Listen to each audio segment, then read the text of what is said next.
Okay, so let's talk about the quality. Okay, so let's talk about koalas. No.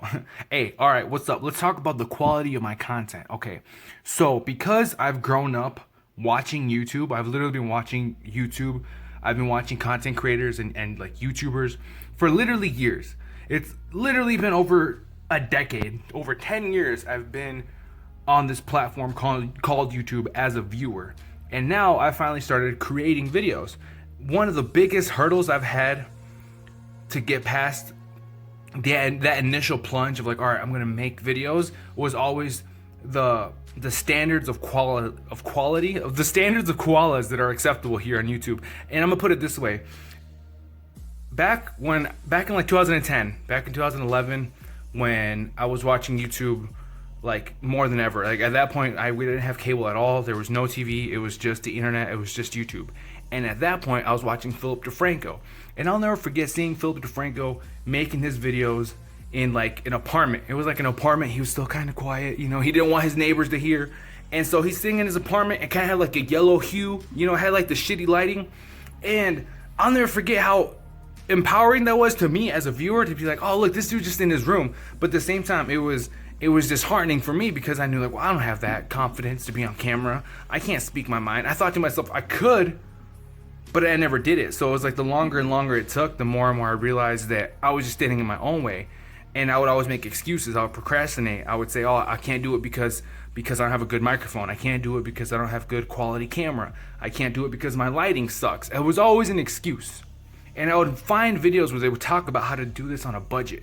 You know, how can you make YouTube videos with what you already have? You know, if you have a fucking phone, use your phone. If you don't have the best microphone, just make sure you're closer to the phone so it can pick up your voice. The further back you are, the shittier it's gonna sound. So the closer you can get to the microphone, the better it's gonna look and sound, as long as you got some good light. And so they would always talk about using daylight, and I've seen so many videos about how to create the best quality content possible that it really got stuck in my mind. And I thought to myself, well, you know what? There's no way I'm gonna make YouTube videos until I get that quality. And then it happened where I was able to invest in a camera, a Rebel T3i, back in the day. It was like it wasn't even 2012. I think it was like 2014 I got it. And then 2015 I was able to procure a second one. So I had two DSLR cameras, the quality I've been waiting for. But then it turns out you also had to worry about the lighting. I got the good cameras, but now I need the good lighting to go with the good cameras. So then it was more procrastination.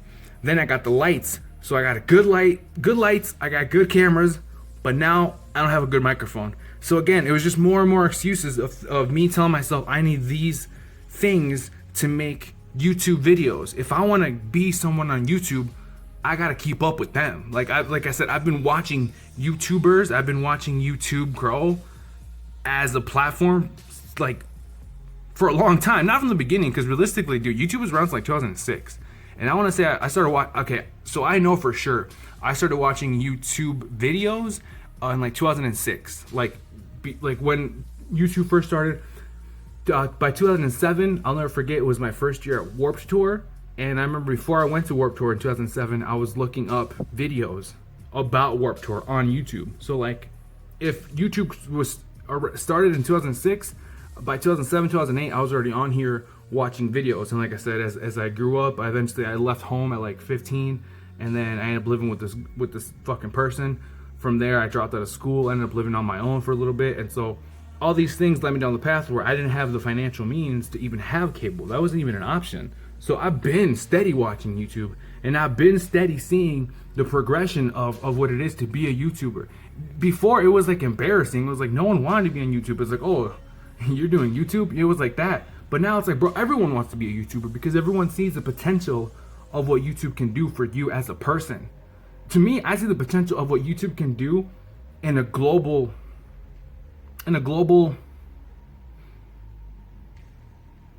there's a lot we can do. There's a lot of power in the global sense here on YouTube. I got all hot for a second. I was like, oh, fuck them my words. Yeah, I don't script these videos. I mentioned it before. It's really hard for me to have the patience to script things out. So I don't even like write anything down. Nowadays, I just go off the top of the head, and there's a video I wanted to make for a really long time, you know, basically talking about my struggles with starting to make content. Also, that example of what it was with Philip DeFranco, seeing Phil go from what he was doing to what he does now, and being here as far as being a viewer for this entire time. By the way, fuck Philip DeFranco. Before I get on there, I don't even like talking about Philip DeFranco. Philip DeFranco is a propagandist who loves the alt-right. Fuck Philip DeFranco.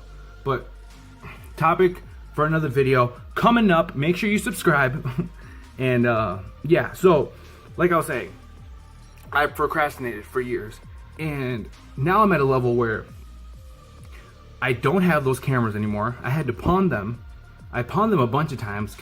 I was able to get them back eventually. I've lost multiple jobs.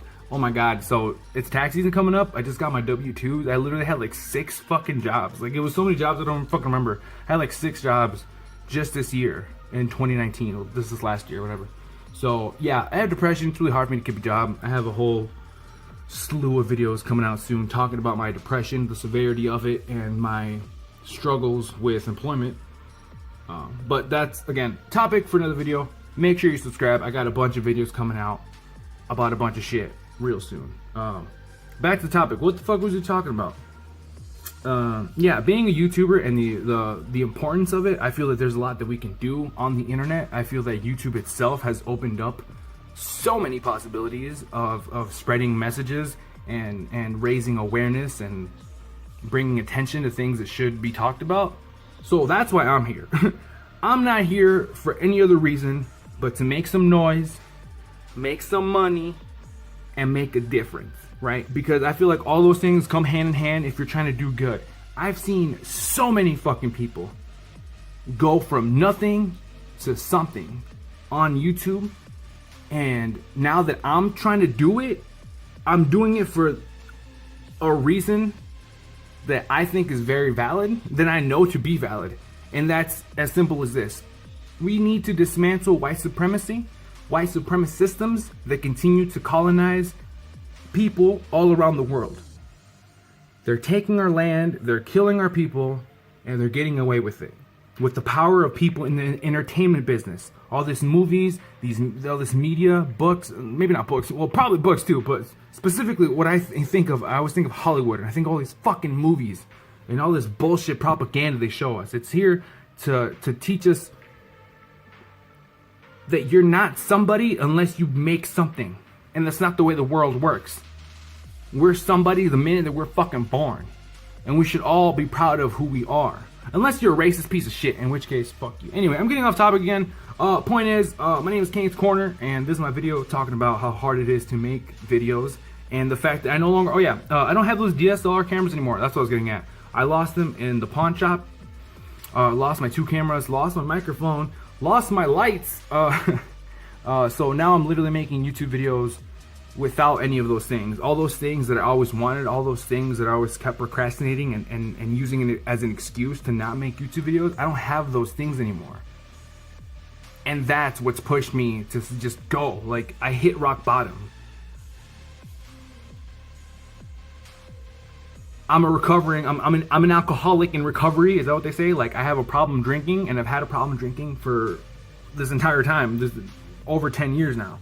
So for the first time in my life, I have a long period of time of sobriety where I'm not drinking, and I'm using that to better myself and say, hey, I don't need those fucking things to make videos. All I need is the courage to get in front of the fucking camera. And since I know these things, like, hey, make sure you stick close enough to the camera so it hears you okay. Hey, make sure that you have good lights. Then that's all you really need. If you have a good, solid idea, put it on camera. Maybe you upload it. See what happens.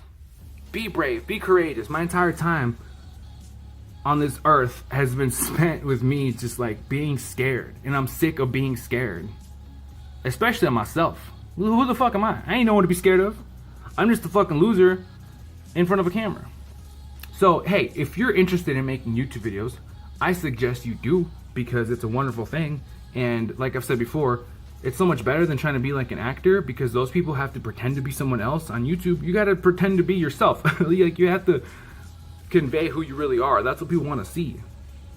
So that's also why I don't script these videos. Anyway, my apologies for the shitty audio. Make sure you guys stay tuned. Please subscribe. I've said that now 3-4 times. And make sure you donate to the program so that I can continue to afford, you know, the internet so I can make more videos. Also, a new microphone. I'm gonna try to get one of those. And yeah, I'm not too worried about the quality of the content right now. I'm more, I'm prioritizing getting the content out. You know, I feel like the more and more videos I create, the more I talk about the things I want to talk about, the more I convey myself to be who I need to be, then I'm doing what I need to do, and then everything else will fall in line. You know, the viewers, the fans, the money, that'll all come with time. I'm not an impatient person. I've spent my entire life up to this point waiting for myself to get out of my own way and start making these videos, and now I'm fucking doing it. So as far as I'm concerned, I'm fucking winning. Okay, so by the way, happy Pride Month. I am a proud transgender person. I am non-binary, and what that means is fuck you. That's what the fuck that means. So fuck all you motherfuckers that got a problem with gay people, and fuck all you motherfuckers that got a problem with trans people specifically, and the people inside the trans community that got a problem with non-binary people. I have a problem with you. I'm looking at you, left tube, fucking Peter Coffin and fucking ContraPoints. Fuck out of here.